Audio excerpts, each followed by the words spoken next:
എല്ലാ കൂട്ടുകാർക്കും നമസ്കാരം. ഇന്നത്തെ എപ്പിസോഡിലെ പ്രധാന താരമായ മിരിങ്ങപ്പൂവിൻ്റെ ഗുണാംശങ്ങളെക്കുറിച്ച് പറയുവാനാണ് ഇന്നത്തെ ഈ റെസിപ്പി എന്ന് ഞാൻ തിരഞ്ഞെടുത്തു. അതേ, ഇന്ന് നമ്മൾ നോക്കാൻ പോകുന്നത് ഒത്തിരി ഗുണകാരിയും വളരെ സിമ്പിളായിട്ട് ഉണ്ടാക്കിയെടുക്കാൻ പറ്റുന്ന മിരിങ്ങപ്പൂ തോരനാണ്. നിത്യേന നമ്മളെ ചുറ്റുവട്ടാരങ്ങളിൽ കാണുന്ന ആയുർവേദത്തിൽ മിറാക്കിൾ ട്രീ എന്ന് വിളിക്കപ്പെടുന്ന സാധാ പതിവ് മിരിങ്ങ മരം ശരിക്കും ഒരു അമൃതവൃക്ഷം തന്നെയാണ്. മിരിങ്ങ ഇല, പൂവ്, കായ് അല്ലെങ്കിൽ ഫലം ഒത്തിരി പോഷക ഗുണമുള്ളവയാണ്. അതുപോലെ തന്നെ മിരിങ്ങ തണ്ടിൽ നിന്ന് പിഴിഞ്ഞ ചാറ്, മിരിങ്ങ വേര് ഒത്തിരി ആരോഗ്യവും ഔഷധ ഗുണം നിറഞ്ഞവയാണ്. ആയുർവേദത്തിൽ നിരവധി രോഗചികിത്സയ്ക്ക് ഉപയോഗപ്പെടുന്ന ഈ മിരിങ്ങ ഉൽപ്പന്നങ്ങൾ വാതകഫ സംബന്ധമായ അസുഖങ്ങൾക്ക് ഒത്തിരി ഗുണകാരിയാണ്. മിരിങ്ങ ഉൽപ്പന്നങ്ങളിൽ vitamin C, vitamin A, calcium, മറ്റും അയൺ പോലെ പല ധാതുക്കളുണ്ട്. ആൻറ്റി ഓക്സിഡൻറ്റിൻ്റെ ഉത്തമ സ്രോതസ്സായതിനാൽ നമ്മുടെ ശരീരത്തിൻ്റെ രോഗപ്രതിരോധ ശക്തി വർദ്ധിപ്പിച്ച് ഹൃദയാഘാതങ്ങൾ തടയുന്നു. അയൺ സമ്പുഷ്ടമായതിനാൽ ശരീരത്തിലെ ഹീമോഗ്ലോബിൻ ഉൽപ്പാദനത്തിന് സഹായകരമാണ്. ഇതിലെ വൈറ്റമിനും ധാതുക്കളും കണ്ണ് സംബന്ധമായ രോഗങ്ങൾക്കും കാഴ്ചശക്തി വർദ്ധിപ്പിക്കാനും ഒത്തിരി ഗുണകാരിയാണ്. കൂടെ തന്നെ ഇതിലെ ഫൈബർ ഗുണങ്ങൾ ദഹന സംബന്ധമായ പ്രശ്നങ്ങൾക്ക് നല്ലൊരു പരിഹാരമാണ്. അണുബാധ, പ്രമേഹം, കൊളസ്ട്രോൾ എന്ന പല അസുഖങ്ങൾക്കും മിരിങ്ങ ഉൽപ്പാദനം സേവനം നല്ലൊരു പരിഹാരമായി കാണപ്പെടുന്നുണ്ട്.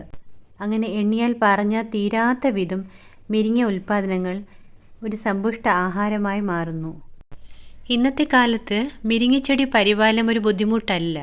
കാരണം മിരിങ്ങയുടെ നിരവധി ഹൈബ്രിഡ് വംശങ്ങൾ നമുക്ക് സുലഭമായി ലഭിക്കുന്നുണ്ട്. സ്ഥലക്കുറവുണ്ടെങ്കിൽ ബാൽക്കണിയിലോ ടെറസിലോ നമുക്ക് ചെടിച്ചട്ടിക്കകത്തോട്ട് മിരിങ്ങ ചെടികൾ വെച്ച് പിടിപ്പിക്കാവുന്നതാണ്.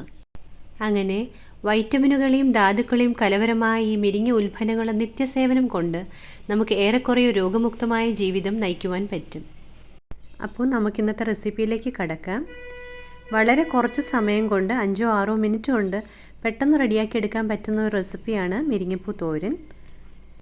ഞാനിവിടെ കുറച്ച് മിരിങ്ങപ്പൂവും മുട്ടും രണ്ടും ചേർത്ത് ഒരു 3-4 പ്രാവശ്യം വെള്ളത്തിൽ കഴുകി നല്ലോണം വെള്ളം തോരാൻ വെച്ച് വൃത്തിയാക്കി വെച്ചിട്ടുണ്ട്. നമുക്ക് ഗ്യാസ് കത്തിച്ച് അടുപ്പേക്ക് ഒരു പാത്രം വെച്ച് കൊടുക്കാം.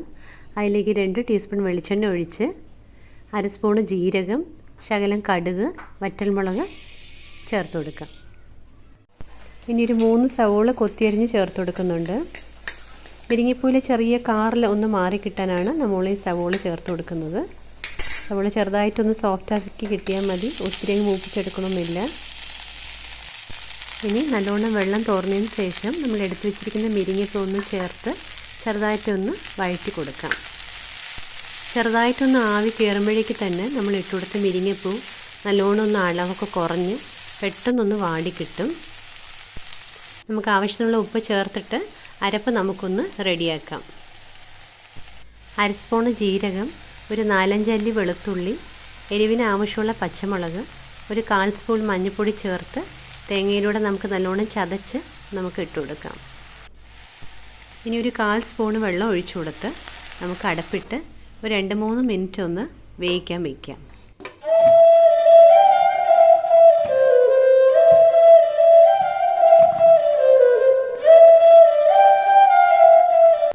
ഇനി ആ ഈരമയമൊക്കെ ഒന്ന് വറ്റി കിട്ടിയതിന് ശേഷം അരപ്പും മുരിങ്ങപ്പൂവും കൂടി ചേർത്ത് നല്ലോണം യോജിപ്പിച്ച് വഴറ്റിയെടുക്കാം. ഇപ്പോഴ് മുരിങ്ങപ്പൂ തോരൻ ഒട്ടുമുക്കാലും വെന്ത് കിട്ടി. ഈ സമയത്ത് കോഴിമുട്ട കഴിക്കുന്നവരാണേ നടുക്ക് ചെറുതായിട്ടൊന്ന് സ്ഥലം ഒതുക്കി വെച്ച് 1 സ്പൂൺ എണ്ണ ഒഴിച്ചു കൊടുത്ത് 4-5 കോഴിമുട്ട പൊട്ടിച്ച് അതിലേക്ക് ഒഴിച്ച് 1 സ്പൂൺ കുരുമുളകും ചേർത്ത് നല്ലോണം മുരിങ്ങപ്പൂവും മുട്ടയും കൂടി ചേർത്ത് വഴറ്റിയെടുക്കാം. ഇങ്ങനെ മുട്ട ചേർത്ത് വഴറ്റിയ മുരിങ്ങപ്പൂ തോരൻ കൊച്ചു കുഞ്ഞുങ്ങൾക്കും മുരിങ്ങപ്പൂവിൻ്റെ രുചി ഇഷ്ടപ്പെടാത്തവർക്കൊക്കെ ശരിക്കും നല്ലോണം ഈ രീതിക്ക് ഉണ്ടാക്കി കൊടുക്കുകയാണെങ്കിൽ ഇഷ്ടപ്പെടും. മുട്ട കൂടാണ്ട് നമുക്ക് ഉരുളക്കിഴങ്ങ് ഒരു ഇടത്തരം സൈസിൽ മുറിച്ച് മുരിങ്ങപ്പൂവിലൂടെ ചേർത്ത് കൊടുത്ത് വഴറ്റിയെടുക്കുകയാണേ. അല്ലെങ്കിൽ 3/4 വേവിച്ച തോരൻ പരിപ്പ് ചേർത്ത് മുരിങ്ങപ്പൂവിലൂടെ തോരൻ ഉണ്ടാക്കുകയാണേ. ഇങ്ങനെ പല വെറൈറ്റി നമുക്ക് മുരിങ്ങപ്പൂ തോരൻ ഉണ്ടാക്കി കഴിക്കാൻ പറ്റുന്നതാണ്. ഒത്തിരി അങ്ങ് ഓവർ കുക്ക് ചെയ്ത് അതിൻ്റെ ന്യൂട്രീഷൻ കളയരുത്. മുരിങ്ങപ്പൂ തോരനൂടെ കഴിക്കാൻ സാമ്പാറും തൈര് ചേർത്തൊരു കറിയും നല്ലൊരു കോമ്പിനേഷനാണ്. അപ്പം എല്ലാവരും റെസിപ്പി ഒന്ന് ട്രൈ ചെയ്ത് നോക്കുക. ഒരു മുരിങ്ങച്ചെടിയെങ്കിലും വീട്ടിൽ വളർത്താൻ നോക്കുക. കൂടെ തന്നെ വാല്യുബിളായ നിങ്ങളെ ലൈക്സും സബ്സ്ക്രിപ്ഷൻസ് തന്ന് സപ്പോർട്ട് ചെയ്യുക.